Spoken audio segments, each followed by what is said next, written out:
Welcome, knowledge explorers, to the deep dive. Today, we're embarking on a truly fascinating journey. It's often untold, really, into the heart of Northeast India. Mm. We're going to trace the ancient roots, try to unravel some migration myths, and understand the vibrant modern identity of a really remarkable group of people, the Naga tribes. Such a rich history there. Absolutely. As one historical observer put it so well, they are, quote, fine people of whom their country is proud, strong, and self-reliant with the free and independent outlook characteristic of Highlanders everywhere, good to look at with splendid dances and a love song. That really paints a picture, doesn't it? It certainly does. Evocative language. So our mission today is to take a deep dive into the historical and also the mythical origins, the sweeping migrations, and the unique identities of these diverse Naga tribes. And we'll have a special emphasis on one particularly fascinating community, the Rongmei people. It's a story that, it goes beyond conventional history. It blends these ancient echoes with contemporary realities. And crucially, oral traditions are just as vital as any written record here. That's exactly right.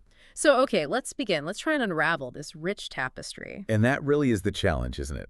But also, frankly, the immense beauty of this kind of deep dive. Yeah. Because for so much of their long, complex past, the Naga people, and that includes the Rongmei, they generally didn't rely on well-written historical records. Yeah, right. No written script for many. Exactly. Which means that our understanding, and actually their own collective memory too, relies so heavily on this incredibly rich, intricate tapestry woven from oral traditions. So what are we talking about specifically? Myths, legends? Yes, exactly that. We're talking about profound myths, epic legends, really captivating folk tales, poignant folk songs, and narratives often passed down through generations, sometimes by, professional storytellers. Huh. So this reliance on spoken history, it makes our exploration both challenging because you're interpreting echoes from the past, aren't you? Trying to piece it together. And also incredibly fascinating. It allows for multiple perspectives, often quite poetic ones, and hopefully many aha moments for you, our listener, as we sort of connect these different threads. Okay, so let's start with that broader view then. Understanding the very concept of Naga identity itself. It's not like one single tribe, is it? It's much more complex than that. Oh, absolutely not. Far more intricate. Naga is really more of a generic term, an umbrella term that covers a huge number of distinct tribes and even sub-tribes. That's right. And you find them primarily across the Indian state of Nagaland, obviously, but also in big parts of Manipur, bordering districts of Assam, Arunachal Pradesh, all in India. And then it even extends east into the Samar Tract of Upper Burma, which is now Myanmar. A really wide geographical spread. And trying to pin down an exact number of tribes is actually quite tricky. It really is. Partly because these communities are, they're constantly evolving. You have groups sometimes fusing together, sometimes splitting apart, fissioning over time. It's a very fluid, very dynamic identity. Precisely. And the term Naga itself, well, that carries quite a history. It's intriguing, actually, because historical and linguistic theories suggest it wasn't a name that these proud hill tribes initially gave themselves. Ah, so it came from outside. It seems likely. Yeah. The thinking is it was probably a designation given to them by the people living in the plains, the lowlands surrounding their mountainous homelands. Okay, like what are the theories behind the name? Well, one prominent theory connects the name to Nanga. That's an Assamese word, and it literally means naked. Naked, really? Yes. This theory points to historical observations made by early chroniclers who noted that some Naga groups wore, well, quite scanty clothing, especially maybe in warmer seasons or during specific rituals. Okay, that's one idea. Any others? Yes, another compelling one suggests Noga, also from Assamese. This just means people, or perhaps hill people. And this term Noga was then anglicized by British administrators, eventually becoming the Naga we use today. Right, the British influence again. And then there's a third possibility, just as interesting, Naka. This is a word from the Kachin language, and it means pierced ears. Pierced ears. It refers directly to a very widespread, very traditional practice among many Naga tribes of, well, ear piercing, often involving stretching the earlobes to fit quite large ornaments.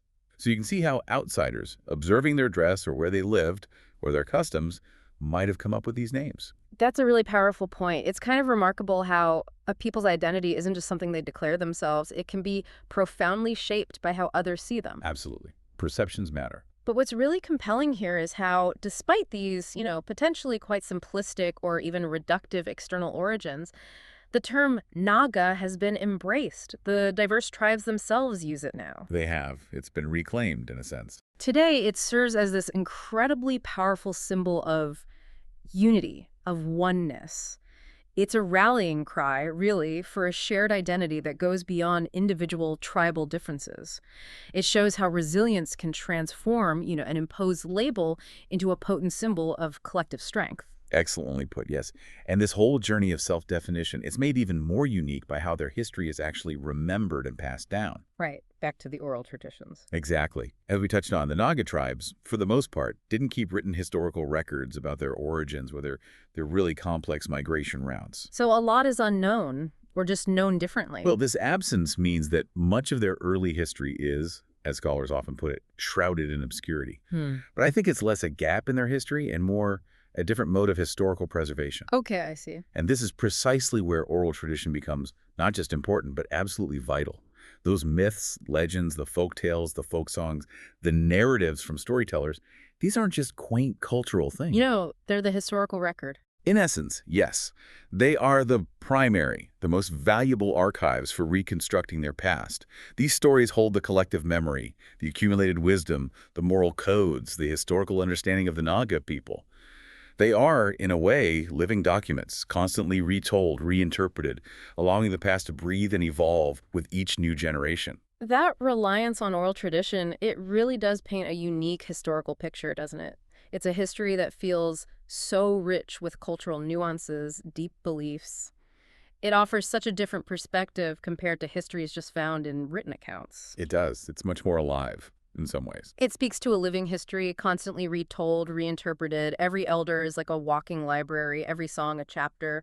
It almost feels like, I don't know, a historical mystery novel with clues popping up all the time. That's a great analogy. So now, when we try to piece together their origins, it's not straightforward, is it? There isn't just one single story for where the Naga tribes in Northeast India came from. Yeah, definitely not. Instead, we have, about 5 prominent theories, often overlapping, that scholars and the Nagas themselves consider. It's a really complex puzzle, lots of intriguing pieces. That's right.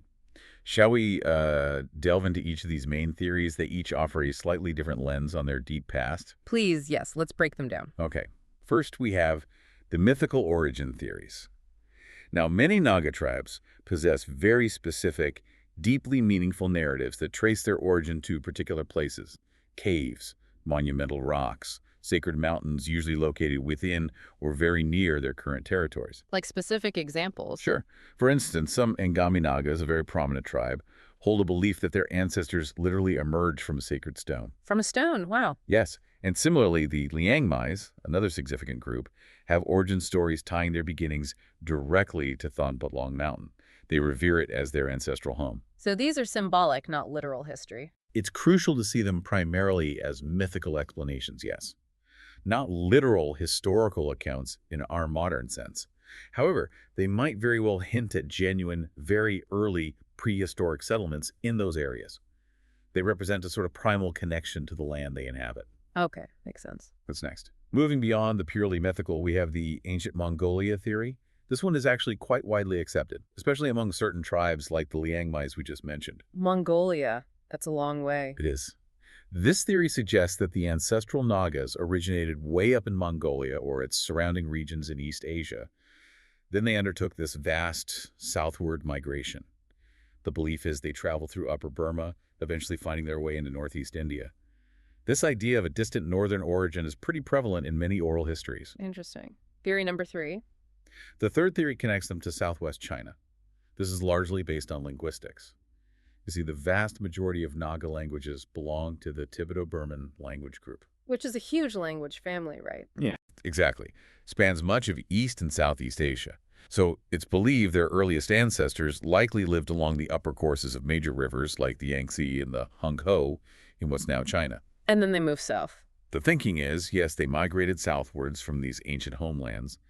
They would have passed through various regions of Burma, perhaps using natural corridors like the Hukwang Valley, and then eventually spread out into Northeast India. Is there any specific mention of places in their traditions? Some folk songs, particularly among the ZELIANGRONGPUI-MEI group, do mention a place called Sinlun. It's often translated as land of rice. This is sometimes pointed to as an ancient origin point, though its exact location. And whether it was the single origin, well, that's still debated by scholars. Okay, China. What else? Then we get to the really intriguing Southern Seas, Southeast Asia affinity theory. This one draws some really compelling parallels. It highlights strong cultural and customary similarities between Naga tribes and various indigenous groups found way down in Borneo, Indonesia, the Philippines, even parts of Melanesia. Similarities like what? We're talking about shared ancient practices.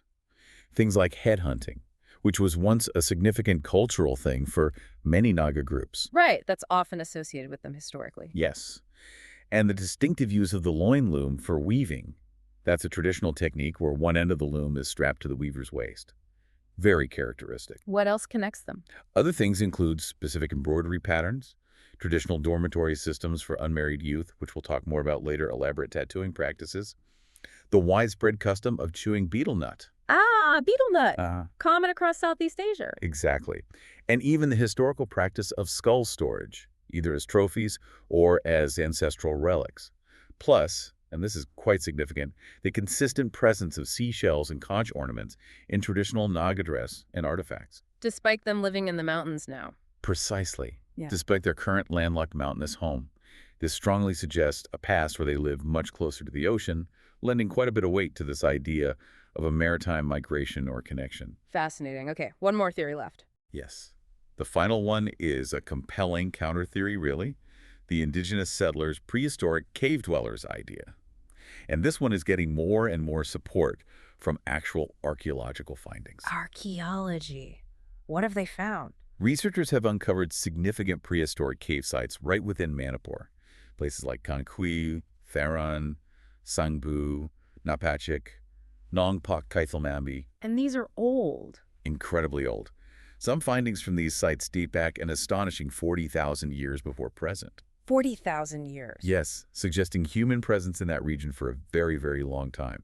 And what's even more fascinating is that artifacts found in one cave, Tharan Cave, show striking similarities to artifacts from Thailand, Burma, Malaysia, Vietnam, linking them directly to the Hoban Haiyan culture of North Vietnam. The Hoban Haiyan culture. Yes, a significant prehistoric culture known for its distinctive stone tools and wide influence across Southeast Asia. So this theory suggests that maybe those mythical cave origin stories, the ones so common in Naga traditions. They might actually refer to these real prehistoric caves. Exactly. It implies the Nagas might be indigenous to their current lands, or at least settled there much, much earlier than many of the other migration theories would suggest. That's absolutely fascinating. Okay, here's where it truly gets captivating for me. How do these different theories, sometimes conflicting, challenge that idea of a single, simple origin story? Well, it shows it's not just about finding the definitive starting point, is it? No, it seems much more complex. It forces us to recognize a multi-layered understanding of ancestry, a complex blend of deep time, varied pathways, different influences that all shaped who they are today. It really challenges our often quite linear historical models. Yeah, we like things neat and tidy, don't we? We do, but this shows how multiple truths, myth, archaeology, language ties can actually coexist. They paint a much more nuanced and, I think, ultimately more beautiful picture of human history. I agree. It's richer this way. Precisely. And speaking of clues that sort of tie some of these migration ideas together, one of the most compelling pieces of evidence, both physical and cultural, especially for the idea of dispersal points, is the really significant site of Makhel. Makhel, where's that? It's now located in Mal Village in Manipur. Makhel comes up in many Naga traditions as a really pivotal point of origin and also subsequent dispersal for several major Naga tribes. Which tribes specifically? Groups like the Angamis, the Lothas, the Simas, the Mao, Pumei, Tongkul, and the ZELIANGRONG group, which includes the Rongmei. So a key junction point in their history. What's actually there now? What makes Makhel so remarkable is the enduring concrete proof, as some call it, that speaks to its importance. You can actually find the Tamaratu, or sometimes Tatmarbu. It's a large megalith, basically a sacred dispersal stone, and it has ancient engravings on it. Engravings? Of what? They're incredibly evocative. They depict things like a man dragging a bull, a cock, a tiger head, a shield, a spear. All symbols representing the journeys and the spirit of the tribes who left from there. Wow, actual physical remnants. Yes. And another deeply revered relic there is the sacred wild pear tree, known as Tyobi. The belief is that this tree miraculously sprouted from a prominent leader's walking stick when he left Mekelle thousands of years ago. A tree from a walking stick. That's the tradition. And this tree is still highly revered by the local communities. Traditional beliefs hold that if any of its branches fall, it's a bad omen. Villagers will actually observe a day of abstinence from work as a mark of respect and caution. It's a living, breathing connection to a foundational moment. That's a truly powerful example, isn't it? How physical evidence like the stone and the tree and these vibrant oral traditions just weave together. They create this palpable sense of shared history, shared memory. Absolutely. It makes the distant past feel incredibly real, connected to the present. Like the ancestors are still speaking through that stone and that tree. It has that kind of resonance, yes. Yeah.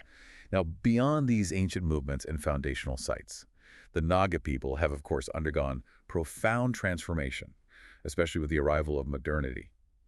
And this was largely driven by two significant external forces, the British and the introduction of Christianity. Right, the colonial era. The British East India Company first showed up in the early 19th century. Gradually, they extended their control over the Naga Hills as the British Raj expanded. You could broadly divide British-Naga relations into three periods. Okay, what were they? First, from about 1832 to 1850, it was marked by military expeditions, attempts at subjugation.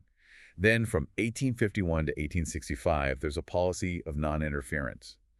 The British largely left the Naga territories alone after facing really fierce resistance. They fought back hard. Oh, yes, very hard.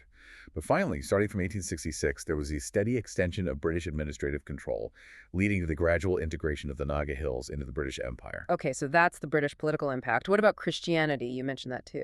Yes, arguably the most widespread and enduring impact came with Christianity, primarily brought by dedicated American Baptist missionaries who started arriving in the late 19th century. And this had a truly multifaceted, really transformative effect on Naga society. In what ways? Well, let's look at education and literature.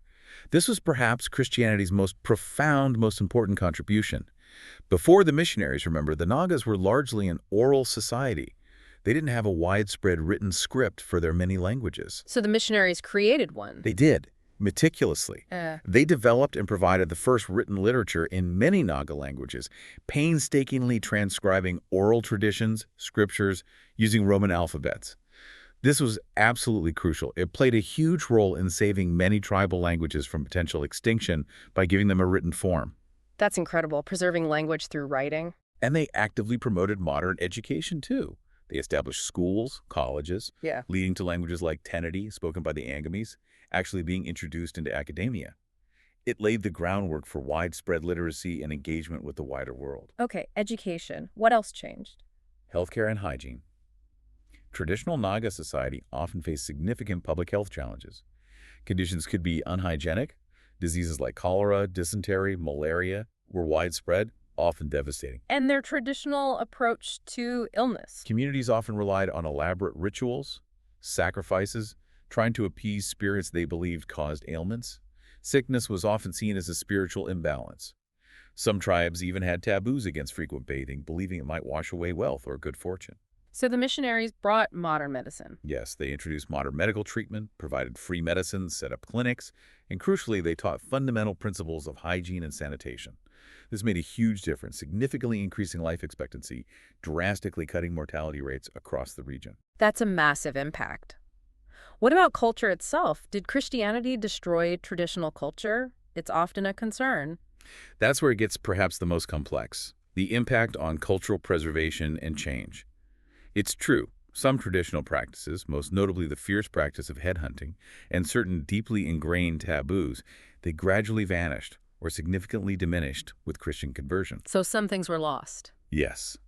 But surprisingly, other elements survived, often reappearing in new guises, as some scholars put it. Like what? For example, the traditional bachelor's dormitories, known by various names like Morung or Kanchu, these were absolutely central to youth education and community life. They found echoes in Christian hostels that provided similar communal living and learning environments. Ah, so the function continued, just in a different form. Exactly.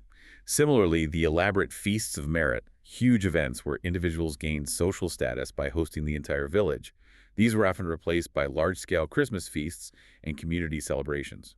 A different occasion, but a similar communal function.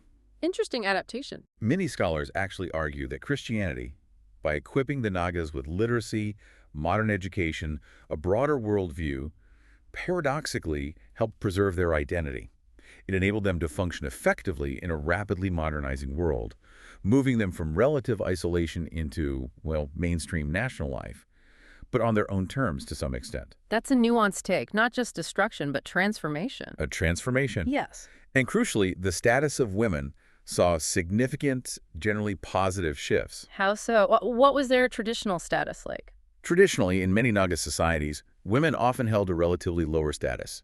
Their roles were largely confined to demanding domestic duties, farming, household management. They were frequently excluded from public affairs, political decisions, community leadership. Men's attitudes could be oppressive, and women sometimes judged harshly. And Christianity changed this. Christianity and the associated Western education really emphasized women's education, emancipation, empowerment. This led to undeniable positive changes, fostering greater equality and opportunity. Can we see tangible results? Oh, yes. We see it in the formation of significant women's organizations, like the Ngami Women Organization founded in 1980 and the Naga Mothers Association in 1984. These groups have played vital roles in advocating for women's rights and community development. While challenges definitely still exist, there's been a profound and noticeable improvement in women's roles and opportunities across Naga society. That's a truly profound and clearly very multifaceted transformation you've described. It really highlights how these powerful external forces didn't just alter their way of life, but fundamentally broadened the Naga worldview. It enabled them to engage with the modern world. It did, on their own terms, to a degree. Yet, as you said, it also introduced new complexities, like the emergence of a certain class consciousness in a society that was traditionally seen as quite egalitarian, classless. It's that dynamic tension, isn't it, between embracing change and holding on to core identity. Precisely. And this complex evolution naturally extends to their political journey, their fierce drive for self-determination, which has really defined much of their modern history. Right, the Naga political movement. A powerful sense of collective Naga identity, of unity, really started to emerge vividly after World War I. About 2,000 Nagas served in France in Labor Corps in 1917. Serving abroad brought them together? It seems so. This exposure to the wider world, serving alongside other ethnic groups, it sparked a kind of political awakening. This growing consciousness led to the formation of the Naga Club in 1918, a crucial early political body, and that later evolved into the Naga National Council, the NNC, which became the main force for Naga political aspirations. And they pushed for independence. They championed the demand for self-determination, yes. Famously, under the leadership of Az Fizo, a very charismatic figure, the Nagas took a bold step. They declared their independence on August 14, 1947. The day before India's independence. Exactly, a full day before India gained independence from Britain. This declaration, however, ignited a long period of significant conflict with the new Indian government. Was there support for this independence? The Nagas even conducted an informal plebiscite in 1951. Reports say an overwhelming 99.9% voted for a sovereign Naga republic. 99.9%, that's virtually unanimous. It was a clear expression of will. But despite that, the conflict continued for years, marked by both armed struggle and various peace efforts. Eventually, Nagaland attained statehood within the Indian Union in 1963. It became India's 16th state. It was a hard-won recognition of their distinct identity, though not the full sovereignty many had sought. So what does this all mean for us, the listener, trying to understand this? It really illustrates this incredibly complex interplay, doesn't it? Ancient traditions, powerful external influences like Britain and Christianity, and this unyielding drive for self-determination. It all shaped the destiny of the Naga people. It's a powerful story. Their story is a potent testament to the enduring spirit of a community determined to chart its own course amidst all these historical currents. Okay, now let's shift our focus, as promised. Let's take an even deeper dive into one specific significant tribe within that broader Naga umbrella. The Rongmei people. Yes, the Rongmei. A fascinating group. They're one of the major tribes of Manipur, although their communities also spread into parts of Assam and Nagaland too. Now, they're sometimes known as Kabui, I believe. That's correct. Kabui is another name sometimes used, often historically or by outsiders. But the name Rongmei itself, that has a specific meaning. It does. Rongmei means people of the south. Rong is south, and Mei means people. It reflects their historical geographical location or migration direction. And racially, linguistically? Racially, they belong to the Mongoloid stock, like many other loops in the region, and their language is part of the Tibeto-Burman language family. And just like the broader Naga story, their history relies heavily on... Oral traditions, Mhm. very heavily. Due to the historical scarcity of written records, this makes their myths, their legends, exceptionally valuable for understanding their origins and identity. So let's hear about their origins then. What are their creation myths like? Their reliance on these rich oral narratives really defines their historical understanding. Let's delve into their creation myth. As you hinted, it shares some resonant themes with other Naga groups, but it has its own unique, intricate details. Okay. At the core is their supreme god. Reverently known as Tinka Ragwang, or sometimes Tingwang, he is the ultimate benevolent creator of everything the universe, all the gods, humans, animals, the source of all life. The ultimate creator. How did creation unfold? The myth describes Tinka Ragwang initially commanding two specific deities, Dampapui, or sometimes a pair, Dampapu and Dampapui, to create human beings. Did they succeed first time? No, they attempted several prototypes, but none were considered satisfactory by Tinka Ragwang. Their initial creations included, well, a fish too slippery, unstable for land, a toad deemed weak, sluggish, unattractive, even a monkey agile, yes, but lacking the desired form and intellect.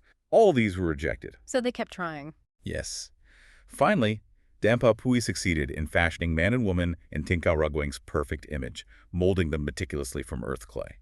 But these figures were lifeless, just forms. So how do they get life? At that crucial point, Tinka Ragwang himself intervened directly. He breathed the very essence of life, the life soul, they call it Ho Solo, into these lifeless beings, miraculously bringing them to life. Wow. Are there other creation stories too? There's another deeply symbolic layer involving a deity named Didimpu. After creating the earth and its wonders, Didimpu apparently became arrogant, lost his humility, stopped revering Tinka Ragwang. Uh-oh. Divine displeasure. Seems so. In response, God ordered two other deities, Sudimpu and Asudimpu, to create new humans, different from Didimpu's creation. They created the first new pair, Tinkabi and Kajimik. Later, they created Tangku and Tangpui, who were specifically noted as being created with all their complete organs and faculties, signifying a sort of perfected human form. Interesting. And you mentioned a particularly unique myth. Yes. Perhaps one of the most unique and illustrative parts of the Rongmei narratives is the boiling of eyes myth. It's profoundly symbolic. Boiling of eyes. What does that explain? It provides an explanation for the fundamental separation between gods and humans. It's said that in primeval times, humans and lower realm gods lived together in a divine dormitory, sharing space and understanding. Like equals. To some extent. But eventually, a significant feud broke out among them. To resolve this escalating conflict and create a permanent division, the patriarch of this divine dormitory, Ting Piryang Senang, devised an extraordinary solution. He decided to boil their eyeballs. Boil their eyeballs. Seriously. That's the myth. Humans, with their inherent courage, maybe a touch of naivete, volunteered to go first. They bravely claimed they could still see the gods even as their eyes were being boiled, right up until the point their vision of the divine realm was completely lost. Animals also went through this. What about the animals? Well, a wily dog, sensing an opportunity or maybe just being clever, pretended not to see the gods, even though it still could. Its eyes were therefore boiled for the shortest time. Ah, so the dog tricked them. That's the idea. And this is why, according to Rongmei belief, even today, only dogs are thought to have the unique ability to see spirits. They retained a fragment of that primal connection to the divine realm that humans lost. The richness and complexity of these creation myths are just incredible. They touch on these universal themes, divine involvement, the journey of human creation, explaining imperfections, understanding the natural world, but all wrapped up in these really specific, compelling Rongmei narratives. Exactly. They're not just stories of the Rongmei, they are their foundational worldview. They explain existence, moral codes, their place in the cosmos. So after creation, where did they come from, according to their traditions? Following these creation narratives, the central Rongmei origin myth describes their emergence from a mythical cave. It's known as Mahu Taube. Mahu Taube. Where is this cave supposed to be? It's said to be located at a place called Ramting Cabin in the Senapati district of Manipur. The story goes that a huge, impassable stone slab blocked the cave entrance, trapping the first humans inside. So how did they get out? Miraculously, this enormous slab was removed by a mithun, that magnificent wild bull, revered in the region acting at the direct command of the supreme god Tinkao Ragwang. The Mithun saved them. Yes, this heroic act allowed the very first man, Pokray, also known as Kokray, or Diranang, and the first woman, Dikalu, to emerge from the cave's darkness into the world's light. And the Mithun, for its pivotal role, received divine blessings. Blessings like what? Its horns were destined to be adorned with gold and silver colors, its legs blessed with black and white stripes, and it was exempted from all duties except for ceremonial sacrifices, cementing its sacred status. And I remember you mentioned something interesting about Pokrai and Dichalu establishing social rules right away. Yes, such an interesting detail. It speaks volumes about the establishment of their fundamental social norms right at the beginning. When Pokray and Dichalu emerged, they immediately recognized that by creation they were like brother and sister, and according to their emerging social order, they couldn't marry. So how did they solve that? To establish the rule against marrying within the same clan, a foundational principle, they performed a symbolic act. They agreed to circle a pungbut. That's a traditional termites mound, often a significant landmark in their landscape and lore, but in opposite directions. Circling a termites mound. Yes. Dichalu was specifically told that as she circled, she should call Pokray Apu. Now, Apu is a special term women use to respectfully address a man from another clan, especially an elder one. It's different from Achai, which means brother. So it changed their relationship. Exactly. After circling 7 times by the 8th rounds, Dichalu finally managed to utter Apu, and from that moment they were considered eligible to marry, becoming the first husband and wife. It marks the sacred origin of this crucial social rule of exogamy, passed down through myth, like a primal lawmaking moment. Fascinating. Okay, so they emerged from the cave, Mahu Taobei. Where did they go next? From Mahu Taobei, the Rongmei continued their ancestral migrations. Their next stop was Makel. Wakel again. The same place important for other Naga tribes. Exactly. It reinforces its role as a pivotal dispersal point. The Rongmei narrative places them there too, dwelling there for several years. After Makel, they continued migrating, likely driven by population growth, the need for more fertile land for cultivation. And where did they settle after Makel? Their next major and highly significant settlement was Makilongdi. The name translates as Big Round Mountain. Makilongdi. That sounds important. It's profoundly described as the cradle of the ZELIANGRONG culture. It represents a kind of golden age for them, a period of immense prosperity, abundant resources, joyful merrymaking. A golden age. Legends say the population flourished there, growing to an incredible symbolic number of 7,777 households. During this prosperous era, they famously built 30 ceremonial houses called Tarankai in just 1 year. They engaged in celebrations almost without break. It indicates a really vibrant, thriving community. Wow, 7,777 households. But golden ages often end. Why did they leave Makilongdi? Well, this period of unprecedented prosperity eventually led to reasons for further dispersal. Oral traditions mention a few factors. One is that the excessive celebrations, maybe seen as violating natural laws, supposedly provoked divine wrath. This was signaled by a cicada telling people the exact end of the lunar year, implying a disruption of cosmic order. What a divine warning. Perhaps. But there were also very practical reasons. Severe overpopulation became an issue. There wasn't enough cultivable land, especially with their practice of shifting cultivation, which needs large areas. And critically, internal disputes arose. Disputes? Like what? One particularly illustrative story is the crisis of inheritance among the sons of a chief named Guba. He had 3 sons, Namgang, also called Magang Tubo, Kadi, or Kadingbu, and Rembangbu. A succession crisis. Exactly. As Chief Ngiba grew old, he couldn't decide which capable son should be heir. So he sent 2 of them to their youngest uncle, who was known for his wisdom and clever judgment. And the uncle chose. Well, the uncle didn't just choose. He devised a test involving a race and a riddle. And through this clever process, he judged that Kadingbu, the second son, should inherit the chieftainship. Did that settle it? It resolved the succession, yes, but unfortunately it created deep disunity within the family and the community. Namgang, the eldest son, felt unjustly overlooked. He chose to leave Makilongdi with his followers. Where did he go? He headed for the Barak Valley and eventually settled at a place called Herrera. This became the first permanent Zamai village, the Zamai being closely related to the Rongmei. This story clearly shows how intertwined social norms, family dynamics, leadership issues were with their migrations. Powerful push factors. So from Makilongdi, they scattered. Yes, from Makulongdi and these subsequent dispersals, the Rongmei people spread out across a remarkably wide area. Today, their communities aren't just in their primary homeland of Manipur, but also in various districts of Assam and Nagaland. Did they go further? Their migrations even went eastward to Mizoram. Some Rongmei groups there, like those from Rongmon, actually assimilated and converted, becoming Mizos over time. And remarkably, there are confirmed Rongmei villages even beyond India's borders in Bangladesh, in places like Chittagong, Gajapur, and Kula. It shows the huge reach of their historical movements. Okay, let's just unpack this for a second. The stories of Mahu Taube, Makel, Makwilongdi, and then the details of their dispersal. It really brings to life those complex push-pull factors of migration, doesn't it? It absolutely does. It's not just about chasing resources because of scarcity. It's so much about internal social dynamics, leadership fights, even how they interpret divine will. It all directly influenced where people moved and settled. It feels like a very human story of adaptation, change, and that constant search for a place to thrive. Well said. A very human story indeed. And absolutely central to understanding the Rongmei identity today is their incredibly rich, vibrant culture and folklore. These oral traditions we keep emphasizing, they aren't just quaint stories.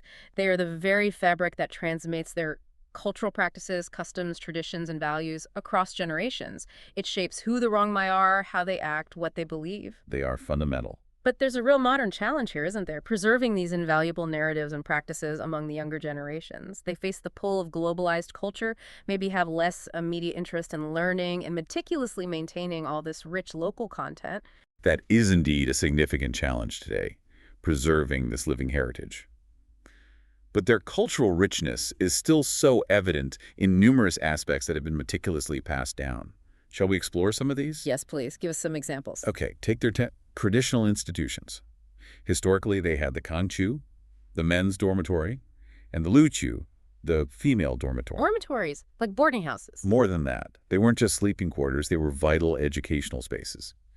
Here, youths learn the art of living, traditional lore, discipline, the importance of voluntary community service, essential community practices, everything needed to be a responsible adult member of the society. Are these dormitories still around? They are less prevalent physically today due to modernization, formal schooling, etc. But the fundamental values, they instilled respect for elders, communal responsibility, self-reliance, those certainly persist in Rongmei society. The spirit lives on. Okay.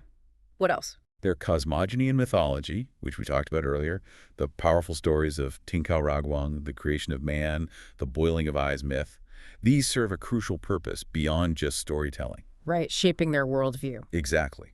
They provide a foundational framework for understanding their world, explain the origins of life and humanity, and fundamentally foster shared community values, a collective understanding of their place in the cosmos. And the folk tales, you mentioned those. The folk tales, or Benkunpari. They are particularly vivid, illustrative, filled with moral lessons, humor, ancient wisdom. Can you give us an example? Sure. There's Thiang, the dragon tale. It involves a dog, a tower ladder, a flying python, often seen as symbolizing the triumph of cleverness over brute force. Okay. Then there's Lang Sai and Lingam, a profound story about an unlikely friendship between a tiger devil and a human. It highlights human ingenuity in overcoming challenges and the unexpected bonds that can form. Tiger devil. Intriguing. Or Ganglin Lu, a mystical story of a village damsel who marries an elephant who has taken human form. It explores themes of transformation, hidden identities. Wow. Any others? Maijipu is a fascinating reincarnation story. It delves into their concept of the netherworld, called Taruwairam, and explores the intriguing idea of the reversal of life, where the deceased might briefly return to offer wisdom. Reincarnation themes. Yes, and figures like Amang, revered as the ancient figure who taught the art of living, and built the very first Torenkai, that beautifully painted house of merit used for communal feasts. It signifies the importance of social gatherings, communal prosperity, and Jungjipu, who inspires creativity and innovation through the tale of his ingenious invention of a waterborne rice mill, showing the value they place on problem-solving and progress. These tales aren't just entertainment. They transmit morals, philosophies, a deep connection to ancestral wisdom. It sounds like a whole library of wisdom in these stories. What about songs? Their folk songs, or lu, are incredibly diverse. They accompany nearly every aspect of life, each with a purpose and theme. Like work songs. Yes. There's Laofun Lu, a traditional seed-sowing song, sung with reverence to please the goddess of Paddy, hoping for a bountiful harvest.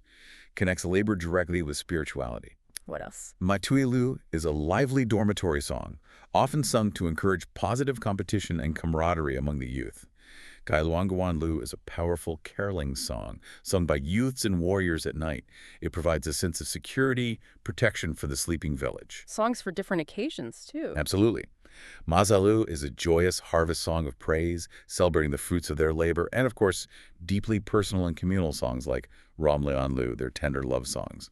Lukamlu, sung at weddings. Madanlu, poignant obituary songs sung at funerals to honor the departed. And Rilu, the stirring war songs, sung both to prepare for battle and to celebrate victory afterwards. Each song has a specific social, ritualistic, or emotional function. It truly makes their history sing. Their history sings, I like that, and dances. Oh yes, the Rongmei also have vibrant folk dances, or lam, dynamic expressions of their culture. Rialam is a powerful war dance, often performed after a successful battle to commemorate victory, honor the warriors. What about community dances? Banjay is a beautiful ring dance symbolizing unity and communal harmony, and Hansen Lam is particularly dynamic bamboo stick dance. Requires immense coordination, rhythm, as dancers step between clapping bamboo poles. Very exciting to watch, I imagine. Sounds like it. And festivals. Their folk festivals, or ngai, are deeply connected to nature's cycles and community life. They mark important seasonal or life events. Gandai is their major winter festival, a really significant annual event for Thanksgiving, community bonding. Other key festivals. Nadkaodai is a joyous seed-sowing festival, performed to bless the fields and ensure a good harvest. And Rinai is a festival of war, traditionally celebrated to commemorate victory after conflicts. A powerful communal affirmation. Are there any other unique practices? Yes, things like hoi. This is a distinctive form of communal ho-hoing or rhythmic yelling. It's used to synchronize effort during large communal tasks like clearing fields, or sometimes to solemnize significant achievements in community events. A unique sound, I'm sure. And musical instruments. A rich array. They have the ra, a traditional country violin or harp, the towel, a haunting mouth organ or flute, the kong, their versatile drums providing rhythm for dances, ceremonies, the lonlu, a bamboo tube or gourd sound box, also the tenka, a bamboo trumpet, siamu, cymbals, and the singkik, a type of tambourine, all contributing to the distinct soundscape of Rongmei culture. Here's where it truly gets interesting for me. Thinking about how all these incredibly rich cultural elements, the institutions, the myths, the folktales, songs, dances, festivals, all passed down orally. They teach fundamental values, they build unbreakable relationships, and they foster this incredibly strong collective identity. It feels like such a holistic, organic way of preserving and transmitting an entire culture, ensuring the past informs every single aspect of the present. It really is a living culture, constantly reinforced through these practices. And this rich heritage, these foundational narratives we've discussed, they absolutely continue to shape their contemporary life, particularly in their settlement patterns and their increasing political participation. How so? Where are they mainly settled now, politically speaking? Well, the Rongmei villages in the Manipur Valley, for instance, are numerous, very well established. Many go back centuries. In the Imphal West District, specifically within the Thangmai Band Assembly constituency, Rongmei people make up a significant 14% of the population. Several of their villages now even fall under the administration of the Imphal Municipal Corporation, showing their growing urban presence. And you mentioned a historical connection to Manipuri kings. Yes, many of these historic Rongmei villages have a long, deep-seated affinity with the ancient kings of Manipur, a relationship that predates British rule entirely.